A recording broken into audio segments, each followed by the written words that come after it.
In 1971, when the Environmental Protection Agency was in its early days, somebody at the agency got the idea to send nearly 100 freelance photographers out around America, get them to document the country. Not postcard shots, but pictures of street corners, freight yards, parking lots, alleyways, wherever people were working and living.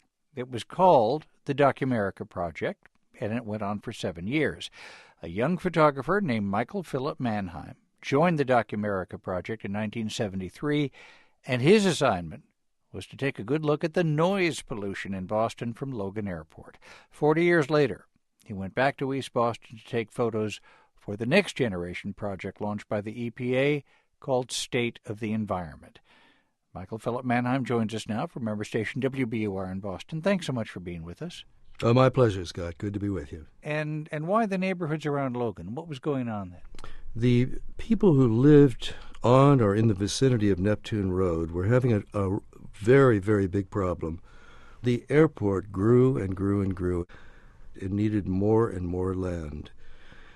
And the people on Neptune Road were so hurt by the noise pollution because at that point, the airplanes would land and take off right over their street, often enough that there was extensive noise pollution.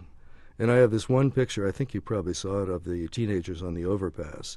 And some of them are not even paying attention to the airplane overhead. And it could be that some of them are now hearing impaired in this photograph. I mean, you take a look at some of your photographs, and the planes are astonishingly close. I mean, you feel as if you could almost reach up and hold on to one of the wheels. And I documented cracks in walls in the homes, people with severe hearing problems. It just went on and on. What did you find when you went back? There's one house left out of this huge neighborhood. And what you see there are, well, the trees, some of the street signs, and warehouses that are connected with the airport or their service industries.